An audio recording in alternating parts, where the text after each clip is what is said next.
Please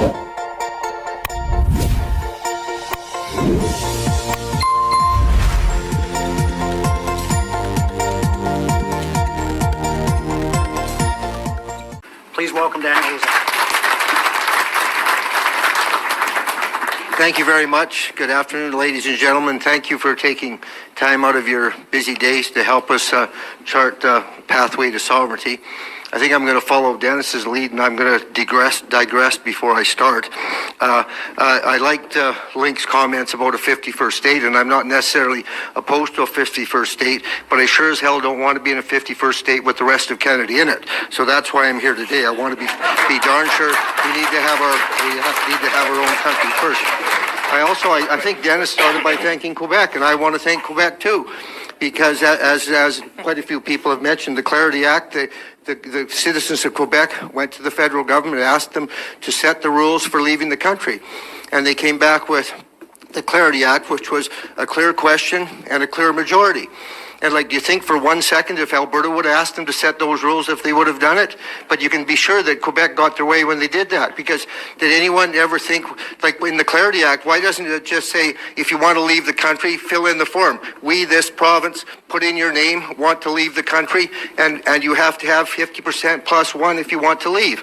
Well, the reason they didn't put that in is because you can be darn sure is that there's two sets of rules. If Quebec wants to leave, it's 50% plus one person. But right now, here we are, we're talking about leaving, and even my dear friend Michael at one point said, well, if you're actually leaving the country, Alberta would have to have 60% or maybe even 66%. And I was listening to a fellow on the Sean Newman podcast the other day, and he said, well, it couldn't just be 60% of the people who vote. It would have to be 60% of all the citizens. So there you go again. They've got two sets of rules, one for them and one for us. So that's why we're here today. We want to talk about the Clarity Act. And the other thing, if you look at it, I was looking up some stuff. In 2000 and, no, I think it was in 92, the Liberals won with 42% of the vote. In 96, they won with 43% of the vote. In not the last election, but the second last election, the Liberals had 32%. The Conservatives actually had 33%, but because the Liberals were the sitting government, they got to form the government by forming the coalition by promising more money from Alberta. So if we do the math right, over the last 30 or 35 years, we've been ruled by a government that had approximately 40% support, and they have voted approximately $1 trillion or maybe $1.5 trillion out of our pocketbooks. So when people say, oh, it'll have to be more than 50%, tell them, yeah, it'll have to be more than 50%, all right. It'll have to be 50% plus one. So let's not let them BS us on that. The first thing, thank you. Now I'm going to get back to my notes, and I think the most important thing we can do, and pretty much everybody's touched on it, I want to thank, besides thanking Quebec, I want to thank Premier Smith for actually saying she would have a referendum. And now I think I think we have to appreciate that. And I think what we all need to do is focus on helping Dennis and his team get both the signatures of intent, and then, once we've got enough signatures of intent to actually get the referendum signatures, actually get the question. I think they're working on the question right now.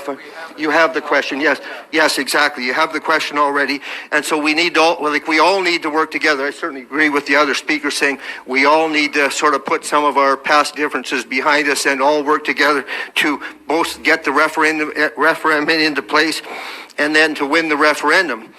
And the other thing that we're all going to have to work together is to defend each other as it unfolds, because you can be sure there's a lot of vested interests, including, some of our federal Conservatives who do not want this to happen. And we will see a backlash against the people who are promoting separatism like we haven't seen in many of our lifetimes. And so I think we'll have to be ready. We'll have to work at that. We'll have to have a united message. I like to talk about Corey's book, Michael's books. Todd said, I was actually on the Alberta Beef Producers. We used to be called the Alberta Cattle Commission, and when I was there, our big battle was what we called the crow rate. We were finally we were actually the West was being hurt by the crow rate because, as you said, we were paying more freight one way and less freight another way, and it was just a bunch of BS. But finally, Jean-Luc Pepin came along, and he said he put in a few $1 billion to have the issue settled. And basically, the big players were the grain companies, the railways, and our little group called the Alberta Beef Producers. But at the end of the day, we got our share of that money, and we got it changed in a way that was good for the West. And the reason we did because I think our mentor at the time, his name was Chris Mills, he basically had taken like a small army of us young men and young farmers and one thing or other, some of whom didn't have a grade 9 education, and he had them so well versed in the issues that they were quite capable of debating with the politicians, the bureaucrats, the president. Like they could debate with the presidents of CN or CP or the president of SaskPool, which was the big defender of the status quo. So I'm all for having a well-informed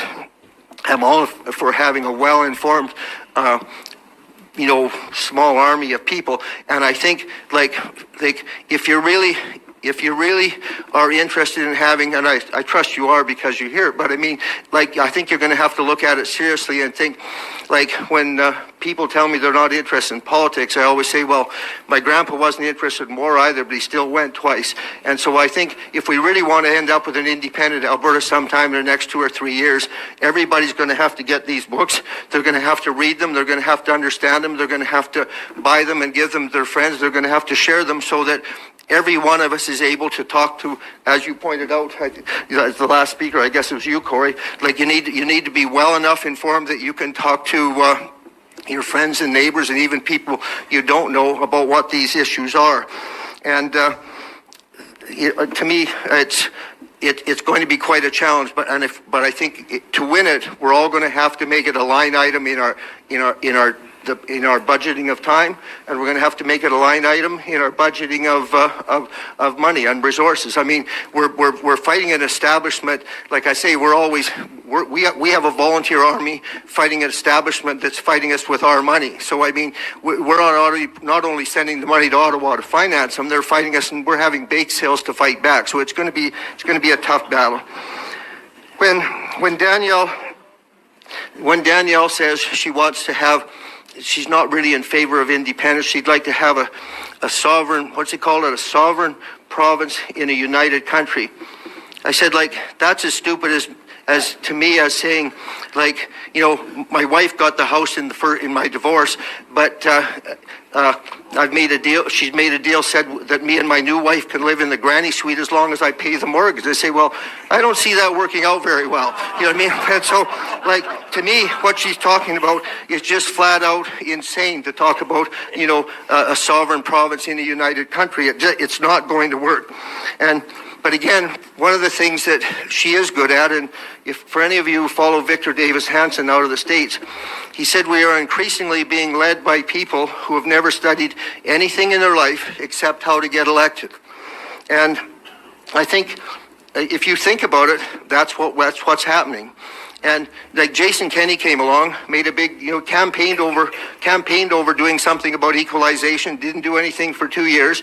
Then, by his own admission, stayed up all night, the night before the UCP annual meeting, to write a speech about what he should do. And what did he do? He created the Fair Deal panel. I said, I've created a panel of people to go around and ask the province if they still want me to do what I promised to do when they elected me 2 years ago. So after spending 2 or 3 or 4 or 5 million in another year of our time on the thing, we finally, they said we should have a referendum. We had a referendum. We voted 62% in favor of doing something about equalization. He wrote 2 really stern letters to Quebec and then to Ottawa, and then changed the subject. If you're worried about how I was going to say, I thought I forgot to start my timer, but I did start it, so I know how much time I've got left.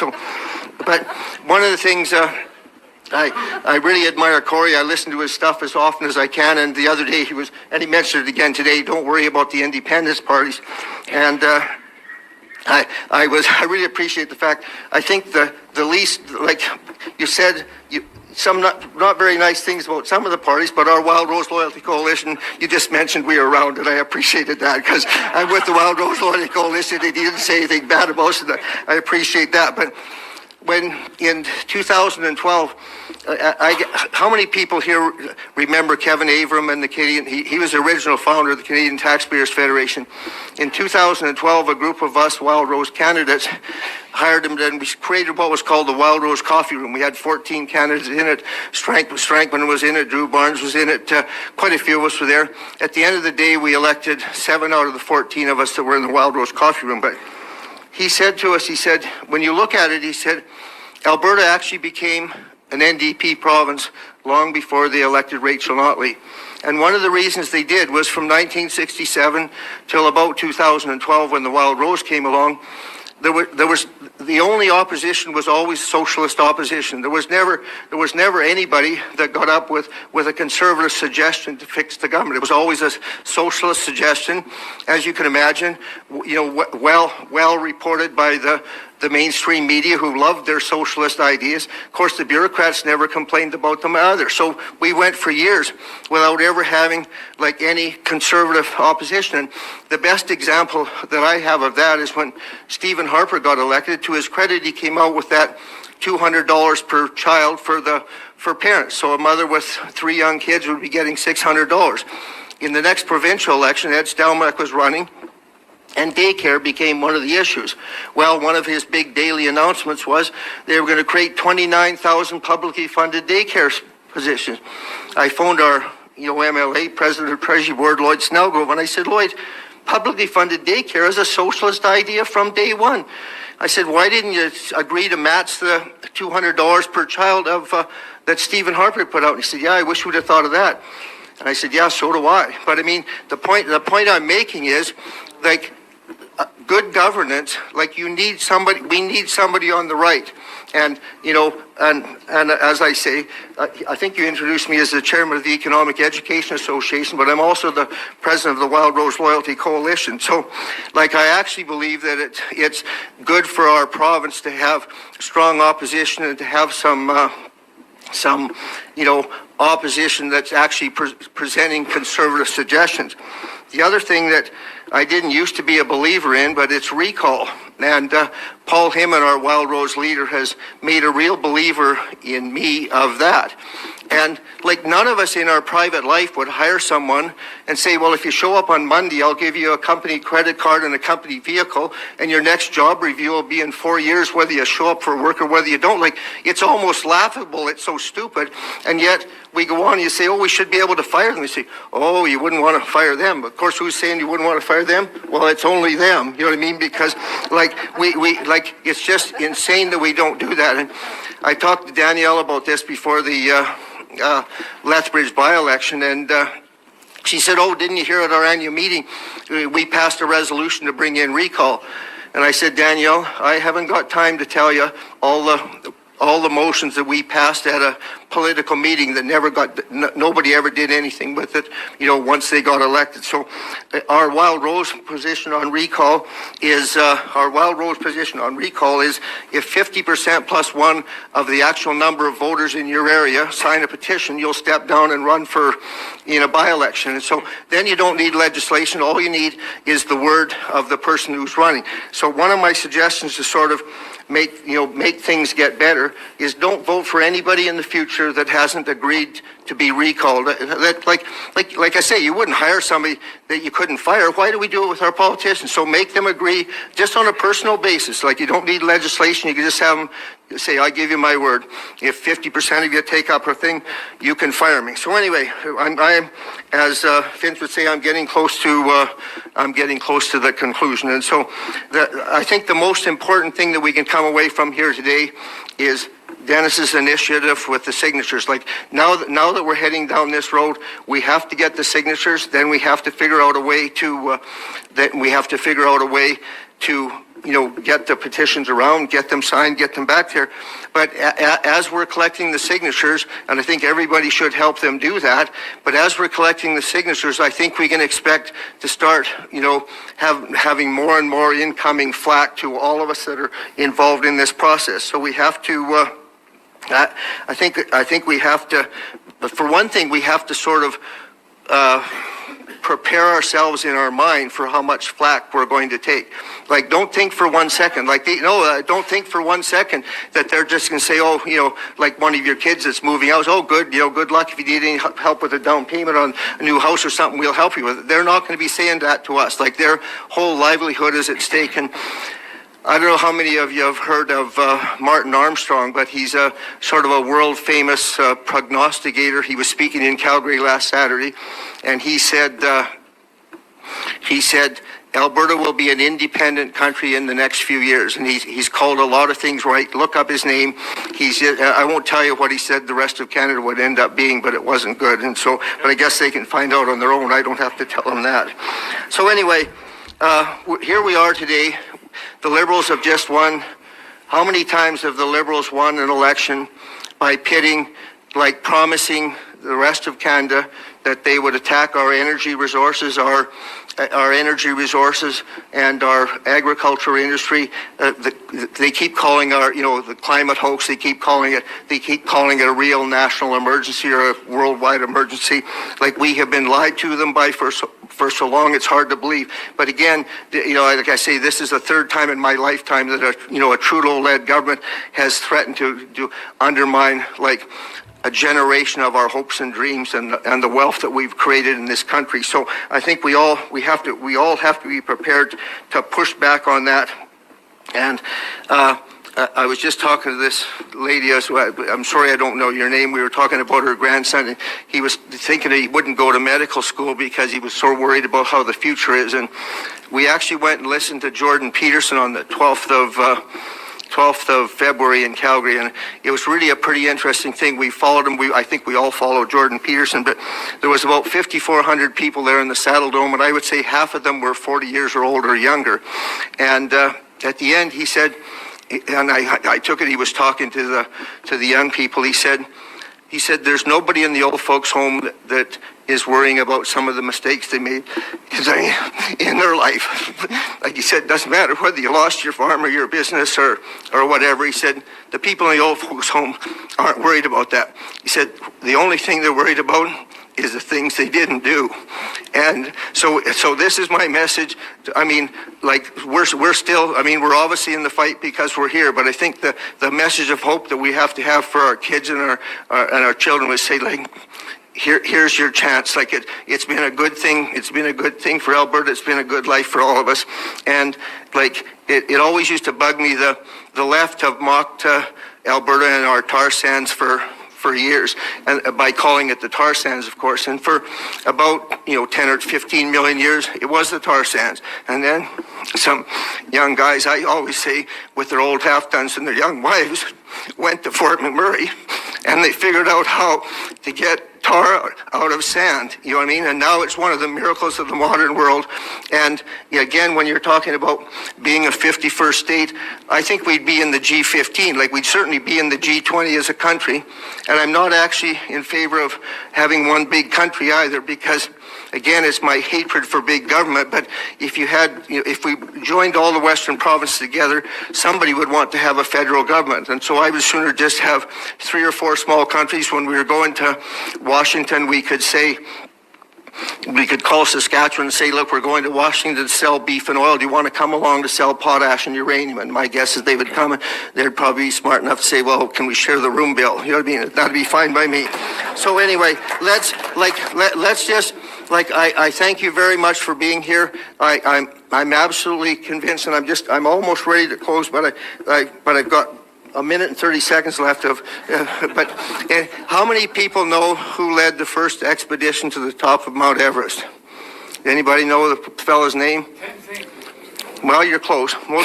Somebody said Tenzing, he was the Sherpa. The other, Edmund Hillary was the other name. The fellow, it's actually a trick question, but the fellow who actually led the expedition, his name was William Hunt. And the reason, and he was in the Second World War, and he was, but in any event, he led the expedition, and the reason everyone had always failed before was there was always a rich guy who wanted to get to the top of Mount Everest. So he would save up his money, he'd hire a bunch of people, and they'd head for Mount Everest, and when he ran out of oxygen, they'd all come home a failure.